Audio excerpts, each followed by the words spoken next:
Bonjour et bienvenue dans l'atelier de Pedro. Il y a quelques semaines de cela, j'ai été contacté par le site internet Banggood afin de vous faire découvrir des produits qu'ils vendent sur leur catalogue. Forcément, ils ont un énorme panel et j'en ai choisi 5. Voilà. Donc ça, c'est le colis numéro 3 que j'ai reçu il y a quelques jours. Il y a eu le colis numéro 2, donc c'était la batterie Makita. Et le colis numéro 1, c'était le poste à souder inverteur à l'arc, dont vous m'avez mis énormément de commentaires concernant la sécurité, pas pour moi mais pour le poste. C'est vrai que pour ce qui était du câble électrique, je suis tout à fait d'accord avec vous, c'est inadmissible. Voilà. Après, bon, il y a encore des broutilles dessus, mais sinon, franchement, le poste fonctionne très bien. Donc, on revient à ce troisième colis là que j'ai reçu donc il y a quelques jours. Donc c'est toujours un produit que j'ai commandé, on ne me l'a pas imposé. Donc je vais vous en faire une petite vidéo, un petit déballage, une présentation, un essai, et puis je vous donnerai mon avis en fin de vidéo sur ce que je pense positif sur cet outil ou négatif sur cet outil. Voilà. Donc vous comprendrez bien que c'est encore un outil. Vous allez me dire, mais c'est pas le quatrième qu'il a? Ben si, c'est le quatrième, sauf que ce produit-là, ça fait très longtemps que je le voulais. Et puis ben, l'opportunité est arrivée que Banggood m'ait contacté pour que je puisse voilà, leur demander cet outil. Donc qu'est-ce que c'est? Eh bien on y va tout de suite pour le déballage.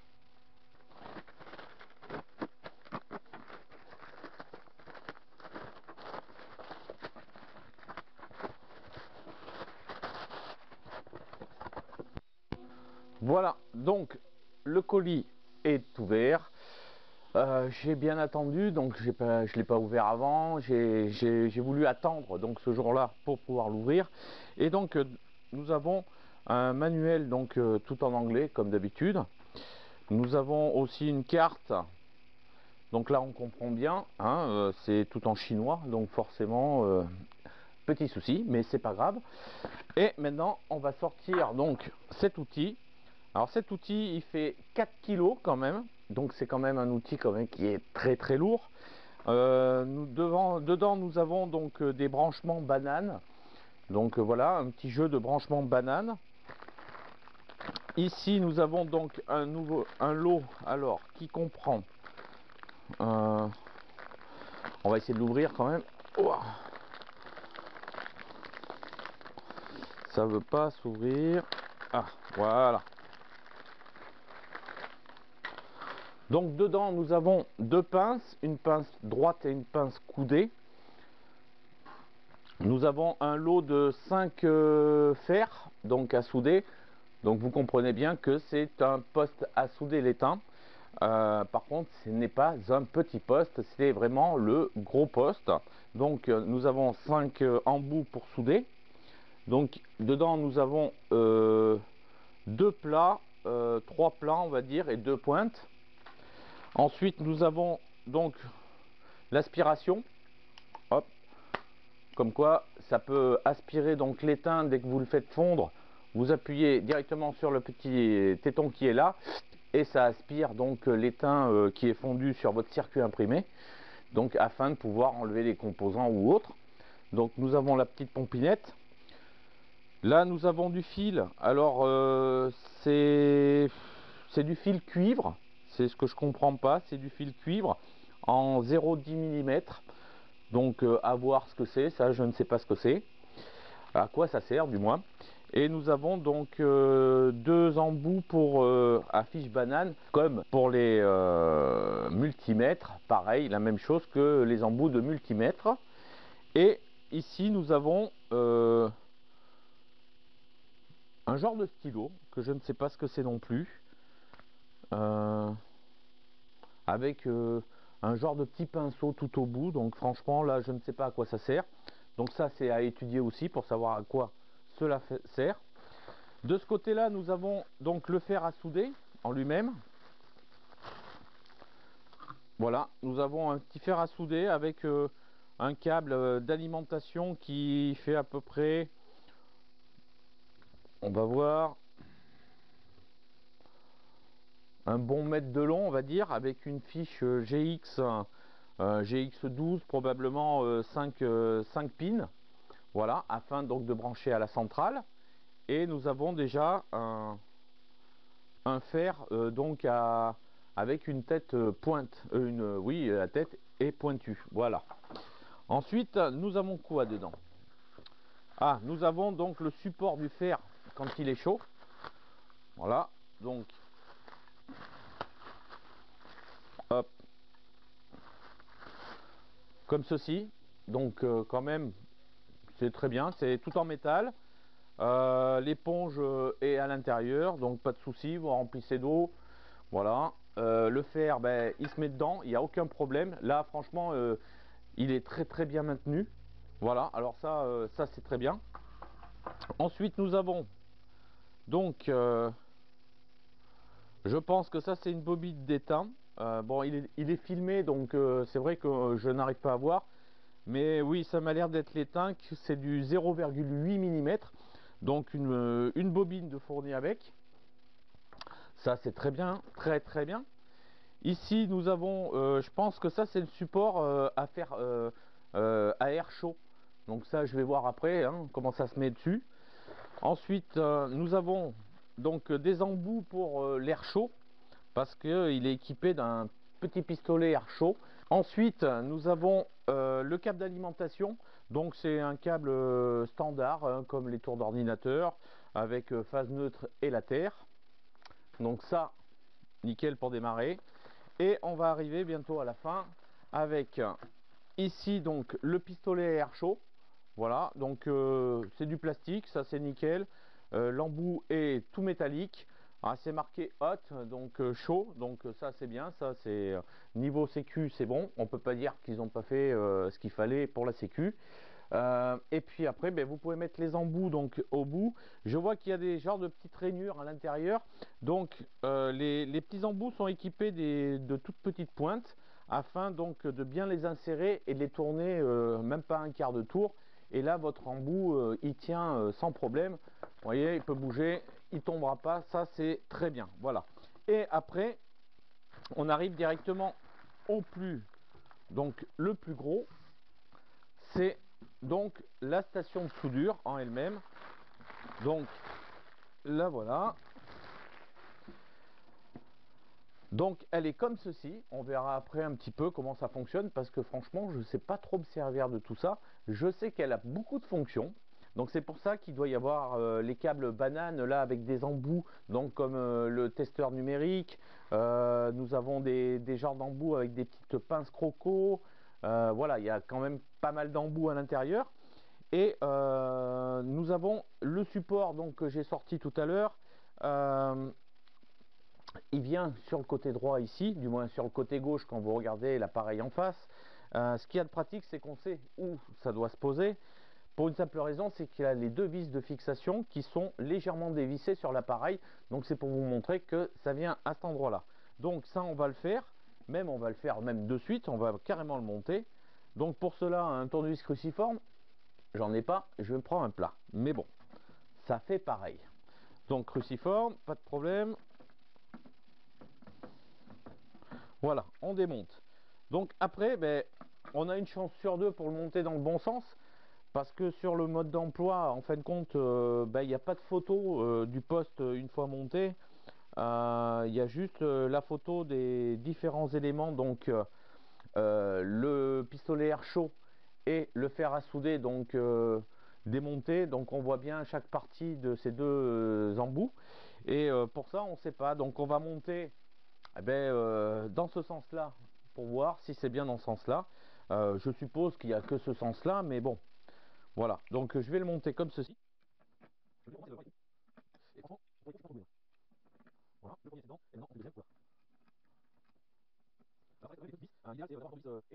Voilà, donc c'est monté.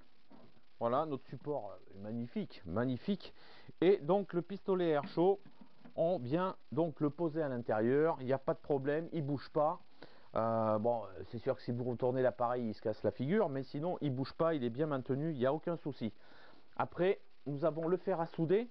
Donc le fer à souder, lui, vient se brancher donc, dans la borne qui est adaptée ici. Donc vous le mettez à l'intérieur, vous vissez la petite vis, et comme ça, c'est terminé. Donc là, la station de soudure, elle est montée, voilà. Donc le petit bémol, bon c'est pas grave, c'est en fin de compte ici, j'aurais bien aimé avoir la même chose que pour le fer, c'est un petit raccord GX hein, pour pouvoir le démonter, le remonter, voilà. Sinon à part ça c'est tout, c'est tout. Donc je vais vous en faire un petit tour de l'appareil en vidéo vite fait pour voir un petit peu la façade et tout, comment ça se comporte, comment c'est affiché, comment voilà. Et après on essaiera un petit test comme ça pour voir si tout fonctionne correctement. Allez, c'est parti. Donc ici nous avons l'arrière donc de l'appareil. Nous avons donc bien une tension là de 220 volts, 50-60 Hz, avec un fusible de 8 ampères. Nous avons donc le raccord d'alimentation qui est ici. Et juste au-dessus, nous avons donc l'interrupteur de marche-arrêt, donc de cette station de soudure. Donc voilà, je viens de retourner l'appareil et comme vous pouvez voir, il est quand même assez complet au niveau de ses fonctions. Donc l'appareil, on va le séparer, on va dire en deux. Donc la partie gauche, c'est tout ce qui est soudure à l'étain pour le fer à souder et le pistolet à air chaud. Et toute la partie droite, c'est une alimentation régulée et même voltmètre. Donc, vous pouvez vous voir aussi que dessus, il y a un embout USB. Donc, cet embout USB délivre 5 volts pour 2 ampères, ce qui vous permet largement de charger un téléphone portable, d'y mettre une lampe LED et tout autre appareil moyennant un embout USB. Ensuite, en haut, vous avez un afficheur LED avec le voltage. En dessous, un autre afficheur LED avec l'ampérage. Et juste à côté, vous avez donc l'interrupteur de marche-arrêt donc de ce côté-là pour sélectionner donc l'alimentation régulée. Et au-dessus, vous avez un potentiomètre afin donc de sélectionner le voltage que vous avez envie de sortir de l'appareil. Et tout en bas, vous avez donc des fiches bananes, la rouge, la noire et la jaune. Et au-dessus, vous avez un sélectionneur d'un côté pour tester le voltage, donc ce qui nous permet de mettre par exemple une pile à tester, voir si elle est bonne ou pas bonne, la tension qui lui reste. Et vous pouvez aussi mettre une batterie de voiture ou une batterie d'onduleur, parce que la tension est de 0 à 30 volts de ce côté. Par contre, la sortie Output Display, c'est l'appareil en lui-même qui vous délivre de la tension, et cette tension ne peut pas excéder 15 volts, voilà, en courant continu pour 2 ampères. Donc on va faire un petit essai avec la tension d'une pile et d'une batterie, voir comment ça fonctionne, et puis en même temps on testera donc la tension que l'appareil délivre, qu'on branchera sur un voltmètre, avec bien sûr les connectiques fournis dans l'appareil, donc les fiches bananes et puis les embouts, les divers embouts. C'est parti. Donc on met l'appareil sous tension avec l'interrupteur. Donc comme vous pouvez voir, les afficheurs sont à 0. On va brancher donc les embouts que je vais vous mettre en photo dans un coin, les embouts fournis avec, afin de tester la batterie et la pile. Donc pour cela, il faut mettre le test en voltage de ce côté-ci, brancher le plus ici et le moins ici. Voilà. Une fois que c'est fait, vous avez juste à prendre donc votre pile ou la batterie et de tester donc son alimentation. Et là, nous voyons que nous avons une tension de 1,5 volts sur une pile. Ensuite, je vais prendre une batterie donc d'onduleur qui est chargée normalement à 12 volts. Donc, je refais le même test. Voilà. Donc on voit qu'il y a 12,3 volts sur ma batterie d'onduleur, donc la batterie est chargée. Maintenant on va faire le test donc de tension que le poste va nous restituer. Donc pour cela, le noir il reste sur le noir, mais comme je vais changer d'embout, donc je reprends le bon embout, donc le noir ici sur le noir et le rouge de ce côté-ci. J'ai pris les connectiques fournis avec parce qu'il y a des pinces crocodiles, donc j'ai pu mettre au bout de mon testeur. Donc je me mets en voltage en continu, donc voltage continu. Voilà, donc mon voltmètre, bon, c'est que du millivolt, Mais voilà, on va se cantonner qu'aux chiffres ronds qui se trouveront de ce côté-là, du côté gauche du point. Voilà. Donc maintenant que c'est fait, donc je sélectionne Output Display. Et là par contre, je monte la tension que je veux en sortie. Donc là j'ai du 3 volts 5. Et comme vous pouvez voir, j'ai du 3 volts 6 sur mon voltmètre. Après, je peux augmenter 8 volts,2, 8 volts,3. Et je vais à fond, donc 15,6 volts. Et j'ai 15,7 volts sur mon voltmètre. Voilà. Donc on peut dire que l'appareil restitue à peu près correctement donc les tensions. Voilà.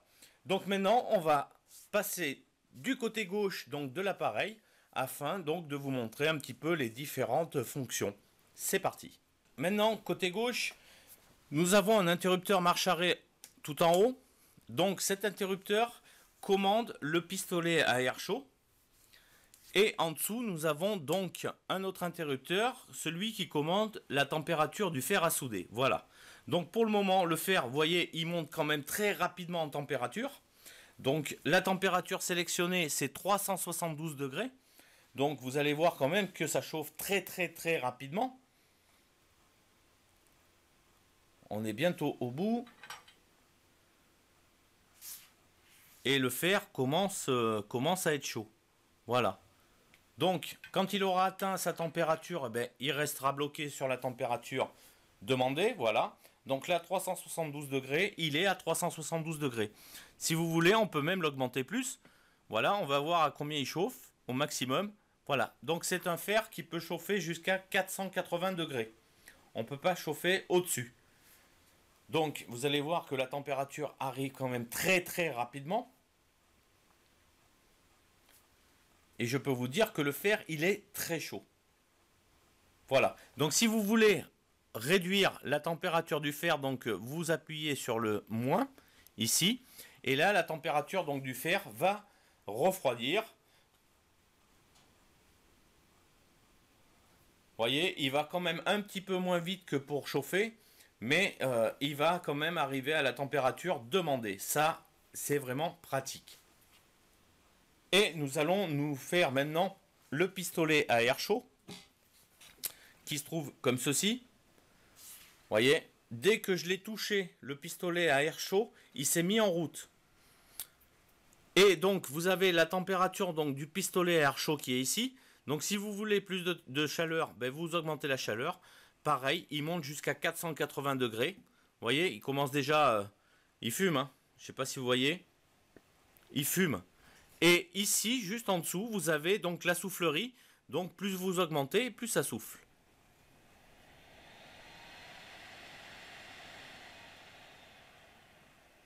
Voilà. Là, on augmente. Et vraiment, c'est chaud. Voilà. Donc, on va se retrouver pour la conclusion. À tout de suite. Nous revoici pour la conclusion donc de cette station numérique de soudage 4 en 1 du site marchand Banggood. Pourquoi 4 en 1? Parce qu'il est équipé donc d'un pistolet air chaud, d'un fer à souder, d'une alimentation régulée de 0 à 15 volts continu et de testeurs d'alimentation donc de 0 à 30 volts continu. Il nous est proposé avec quand même pas mal d'équipements. Donc nous avons 4 buses rondes pour le pistolet air chaud. Nous avons 2 pinces, une droite et une courbée donc pour pouvoir tenir les composants et autres. Nous avons 5 pannes de rechange, donc 2 pointes et 3 plates. Donc si vous voulez faire de la soudure donc, de précision, vous mettez les pointes. Et si vous voulez faire des soudures un peu plus grossières, vous mettez les plates. Voilà. Nous avons une pompe aussi pour pouvoir absorber, récupérer l'étain qui est fondu sur les composants. Ça c'est super pratique. Nous avons du fil d'étain dans 0,8 de fourni avec, une petite bobine. Ça c'est bien pour commencer.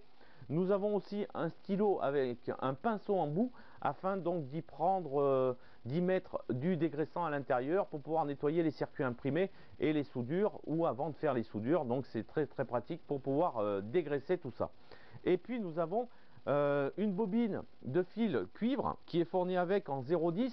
Donc je ne sais pas à quoi cela sert. Si vous avez ce poste où vous savez à quoi sert cette bobine. N'hésitez pas à le mettre dans les commentaires juste en dessous pour moi et la communauté. Comme ça, on se couchera un petit peu moins bête ce soir. Et puis, tant que vous y êtes, si vous savez à quoi sert donc les 4 petites pinces qui sont comme ceci, la verte, la jaune, la noire et la rouge, ça serait bien de les mettre dans les commentaires. Parce que moi, à part les 2 pinces croco, c'est tout ce que je sais.